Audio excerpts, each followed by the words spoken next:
Inflation is higher than your returns, and so you are frozen. Why? Because of misconceptions that keep you stuck and missing out. In this video, I'll be debunking 5 common myths around investing and inflation and sharing truths that should set you free. Let's go.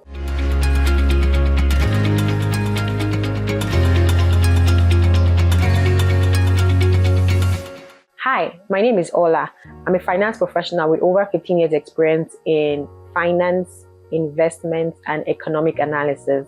And on this channel, I explain personal finance, investing, and the economy in simple English. So if this is something that you need, please subscribe and hit the notification button. And let's get with it. So the first myth I want to bust is that I would wait until things stabilize before I start investing. Guy, girl, there has never been a time of complete economic stability, ever. Never. Inflation will always inflate. There has never really been a time where everything is in massive, beautiful equilibrium. You have to create your internal equilibrium. That statement might sound wise, but it's actually an excuse. Stability is a luxury. It's not an investment strategy. In fact, high returns often show up when things are unstable. Why? Because high return is usually a reward for high risk. And usually things risky or their highest risk when they're unstable. So if you're waiting for peace, you are probably missing a window. And that peace may just not come. Smart investors move early, they move steady, they stay flexible and adjust along the way. That is the way it works. You can't possibly plan to wait for perfect conditions. They actually don't exist.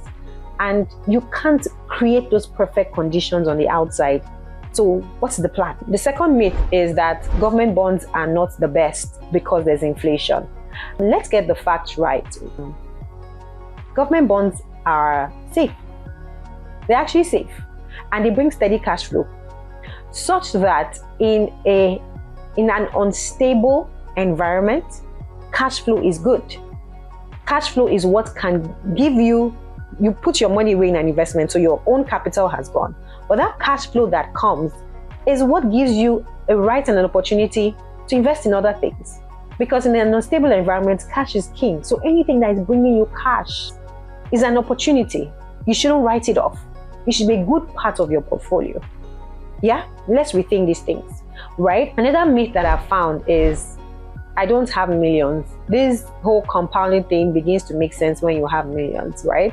So it's not yet time. Now let me tell you what happens when there's inflation. What it means is that if you could buy something at 5 naira, while you are watching and waiting, it will become 7 naira. And while you are watching and waiting, it will become 10 naira. So if you know you don't have the entire 5 naira right now, and you can't maybe borrow to buy that thing right now, and your only option is to invest, understand that your goal in investing is not necessarily going to be 5 naira, because it will be like you are chasing shadows. Your goal in investing is that, how do I invest so that I can get to 10 naira and catch up at that 10 naira mark? I hope that makes sense. Such that the earlier you start, the better for you. Or else it will feel like the goalpost keeps changing as I'm getting there. For example, 10 years ago, you could have said, oh, I just need 20 million to buy a house in Yaba. If you have 20 million right now, you can't even buy land. You see what I'm saying? But if you had 10 million and you were investing it in something, there's a chance that if you invest, get your returns, blah, blah, blah, you are closer to, even if you don't get to your goal, you are closer to your destination than if you did nothing because inflation. Do you understand? Right? Wealth isn't built, and I think that's the most important thing. Wealth isn't built in one move, right? It's not like you win jackpots, right? You win a jackpot or you win a lottery. It's not the same. It is built over time, right? And you always have to start with small steps. Now, the fourth one is that dollar investments are the only way to survive. Now, let me put this into context. As much as you are, especially for people in developing countries who have major exchange rate risk, I understand how you would look back and say, if I had bought dollar, I would be better off. But I put it to you, there's inflation in America. What that means is that even though you may be better off than the person in Nigeria or in Kenya who has FX issues, but there's still inflation in the currency that you are holding, so that keeping it at zero is still not an option. That's one. Number two, the returns in that currency are quite low compared to the returns in the currency that you are referring to.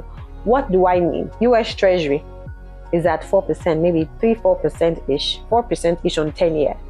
But Nigerian bonds at 20% on the 10-year, right?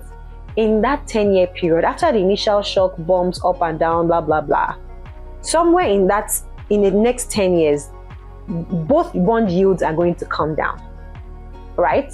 It's always a cycle.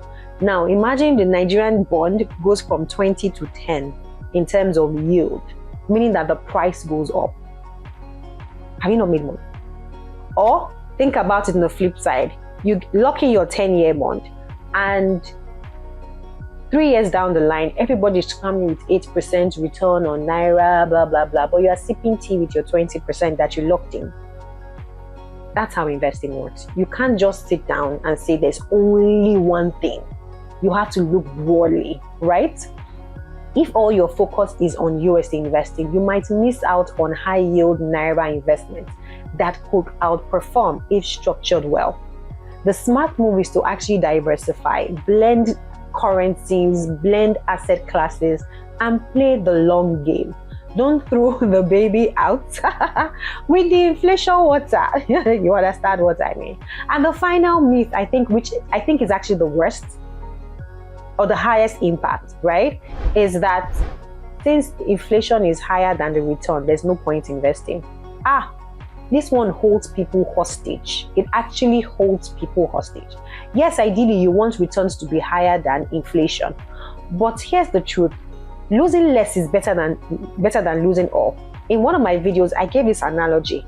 It's like you are in a boat and there's a leak and the boat is beginning to sink, and you have a bucket and you are saying the boat is sinking, so let's just watch it. But you have a bucket that you can actually be scooping out water while you are trying to get help, while you are trying to see the boat can move closer to your destination and you get to land. Like, that is the reasoning. You literally cannot say that you are not going to invest because inflation is higher than returns. At the minimum, what you are doing is pushing yourself further, is buying yourself time, is keeping yourself alive till you get to the point where things stabilize. Do you understand? So, and if you say you're not going to invest, it means you're holding cash.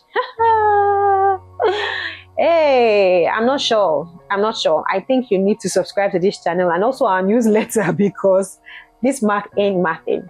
So don't think in terms of only beating inflation. And I think that's what people get caught in, right? Think, how do I maximize my returns? How do I meet my goals?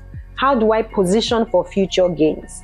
Think internally. Don't be externally driven. Why? Because you can't stop inflation from inflating. But what you can do is ask yourself, what are the goals? What are the things I need to achieve? What is the monetary value of those things? How do I position myself that regardless of what is happening outside, I am steady going towards my destination? That is the most important thing. You can't stop inflation from inflating, I repeat. So you have to think differently about it, right? So I've talked about 5 myths that people need to burst in order to free themselves from this inflation drama, because we can't control it. Please tell me in the comment section which myth made the most sense to you. Like, which one do you like, oh, I need to rethink this one. This is something I have been doing, right? So listen, basically, this is what I've been doing and I need to change, right? In this economy, knowledge is your edge, right? Empowering yourself is very, very important. And know that you can't outsource your health and your finances. So whilst we know that a high inflationary environment is not the best, we would prefer for things to be a little calmer and easier and more peaceful and lower and all that. The fact is that where you are is where you are.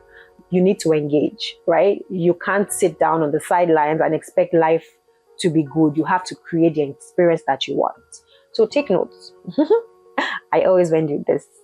That you can't outsource your health and your finances, you have to engage. No one can go to the gym on your behalf and you'll be fit. No one can eat vegetables on your behalf and you'll be healthy.